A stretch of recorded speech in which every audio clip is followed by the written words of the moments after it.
साध संगत जी, प्रेम से कहना धन निरंकार जी। एक नई साखी के साथ स्वागत है आप सभी का आपके ही अपने चैनल पर। आज की साखी का विषय है गुरु की बात को तो गिरधारी भी नहीं टाल सकते। चलिए सुनते हैं आज की ये साखी। साध संगत जी, बहुत पुरानी बात है। काशी नगर के एक धनी सेठ थे जिनके कोई संतान नहीं थी। बड़े बड़े विद्वान ज्योतिषों से सलाह मशवरा करने के बाद भी उन सेठ जी को कोई लाभ नहीं मिला। सभी उपायों से निराश होने के बाद सेठ जी को किसी ने सलाह दी कि आप गोस्वामी जी के पास जाइए, वो रोज रामायण पढ़ते हैं। जब वो रामायण पढ़ते हैं तब भगवान श्री राम स्वयं कथा सुनने आते हैं।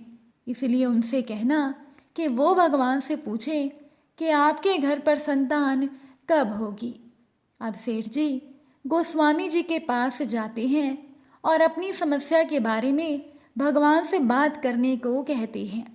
साध संगत जी, कथा समाप्त होने के बाद गोस्वामी जी ने भगवान श्री राम से पूछा कि प्रभु, वो सेठ जी आए थे और वो अपनी संतान के बारे में पूछ रहे थे।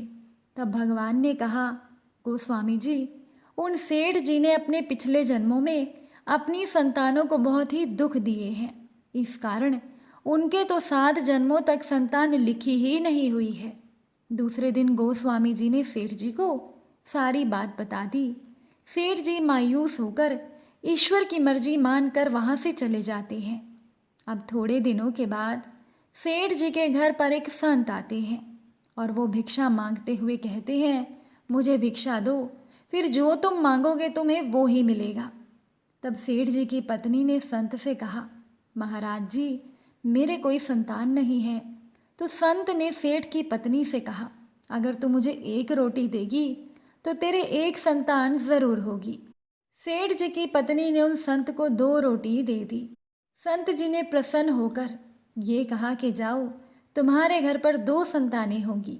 अब 1 वर्ष के बाद सेठ जी के घर पर 2 जुड़वा संतानें हो जाती हैं। कुछ समय के बाद गोस्वामी जी का उधर से निकलना होता है। तो उस समय सेठ जी के दोनों बच्चे अपने घर के बाहर खेल रहे थे। बच्चों को देखकर गोस्वामी जी सेठ जी से पूछते हैं कि ये किसके बच्चे हैं। सेठ जी ने कहा, गोस्वामी जी, ये मेरे ही बच्चे हैं। आपने तो मुझे झूठ बोल दिया था कि भगवान ने कहा है मेरे घर संतान नहीं होगी, पर ये देखिए गोस्वामी जी, मेरे घर तो जुड़वा संतानें हुई हैं। अब गोस्वामी जी ये सुनकर हैरान हो जाते हैं। फिर सेठ जी उन्हें उस संत के वचन के बारे में बताते हैं। अब सेठ की बात सुनकर गोस्वामी जी चले आते हैं। शाम को गोस्वामी जी कुछ चिंतित मुद्रा में रामायण पढ़ते हैं। तो भगवान श्री राम ने उनसे पूछा, गोस्वामी जी, आज क्या बात है? आज आप चिंतित मुद्रा में क्यों हैं? तो गोस्वामी जी ने कहा, प्रभु, आपने तो मुझे उन सेठ के सामने झूठा साबित कर दिया। आपने तो कहा था कि सेठ के घर 7 जन्म तक कोई संतान नहीं होगी। फिर उसके घर इसी जन्म में 2 जुड़वा संतानें कैसे हो गई? तब भगवान श्री राम बोले, सेठ के पूर्व जन्म के बुरे कर्मों के कारण मैं उसे 7 जन्म तक संतान नहीं दे सकता था, क्योंकि मैं नियमों की मर्यादा में बंधा था। पर अगर मेरे किसी भक्त ने उन्हें कह दिया कि तुम्हारे घर संतान होगी, तो उस समय मैं भी कुछ नहीं कर सकता गोस्वामी जी, क्योंकि मैं भी अपने भक्तों की मर्यादा से बंधा हूँ। मैं मेरे भक्तों के वचनों को नहीं काट सकता। मुझे मेरे भक्तों के वचनों की लाज रखनी ही पड़ती है। इसीलिए गोस्वामी जी, अगर आप भी उन सेठ से कह देते कि जा तेरे घर संतान हो जाएगी, तो मुझे आप जैसे भक्तों के वचनों की रक्षा के लिए अपनी मर्यादा को तोड़कर वो सब कुछ भी उन्हें देना पड़ता है जो उनके भाग्य में लिखा ही नहीं होता। साध संगत जी, भले ही ईश्वर ने, दातार ने आपके भाग्य में कुछ ना लिखा हो, पर अगर आपके ऊपर सद्गुरु की कृपा हो जाए तो आपको वो सब भी मिल जाता है जो आपकी किस्मत में नहीं होगा, क्योंकि गुरु की बात को तो भगवान भी नहीं टाल सकते। एक बार की बात है कि वृंदावन में एक संत जी के पास कुछ शिष्य रहते थे। उनमें से एक शिष्य मंदबुद्धि था। एक बार गुरु ने अपने सभी शिष्यों को पास बुलाया और सभी को 1 महीने के लिए ब्रज में अलग अलग स्थान पर रहने की आज्ञा दी और उसके बाद उन्होंने उस मंद बुद्धि बालक को बरसाने जाने को कहा। मंद बुद्धि ने बाबा से पूछा, बाबा, बरसाने में मेरे रहने खाने की व्यवस्था कौन करेगा? बाबा ने हंसकर कह दिया, राधा रानी करेंगी। कुछ दिनों के बाद, यानी 1 महीना बीतने के बाद, सभी गुरु के शिष्य लौट आए, पर वो मंद बुद्धि बालक वो नहीं लौटा। अब बाबा को चिंता हुई। उस मंद बुद्धि बालक को बरसाने गए अब 2 महीने हो चुके थे। वो वापस लौटकर नहीं आया, तो बाबा को लगा कि जाकर देखना चाहिए। बाबा अपने शिष्य की सुध लेने के लिए बरसाने आ गए। अब बाबा ने देखा कि एक सुंदर कुटिया के बाहर एक सुंदर सा बालक बहुत सुंदर भजन कर रहा है।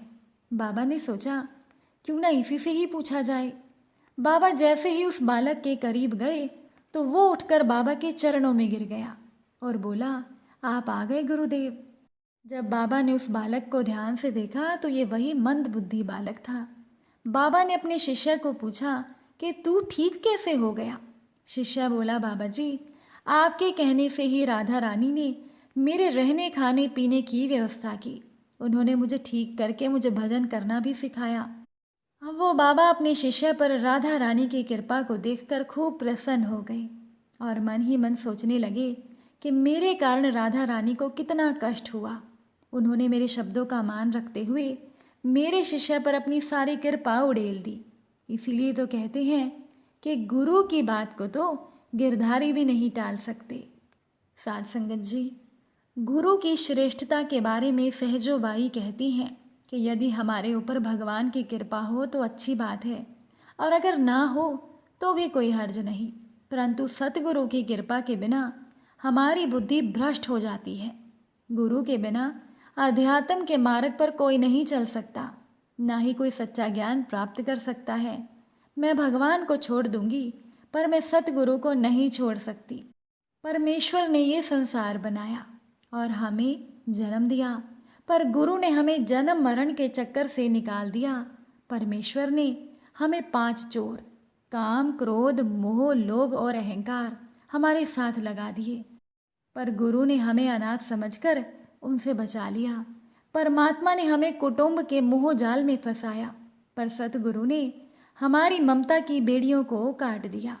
भगवान ने अपने आप को हमसे छिपाया, पर गुरु ने ज्ञान का दीपक देकर परमात्मा को ही प्रकट कर दिया। इसीलिए सहजो बाई कहती हैं कि मैं परमात्मा को तज दूंगी, पर मैं गुरु को नहीं छोड़ूंगी। साध संगत जी, ऐसे ही होती है सतगुरु की कृपा।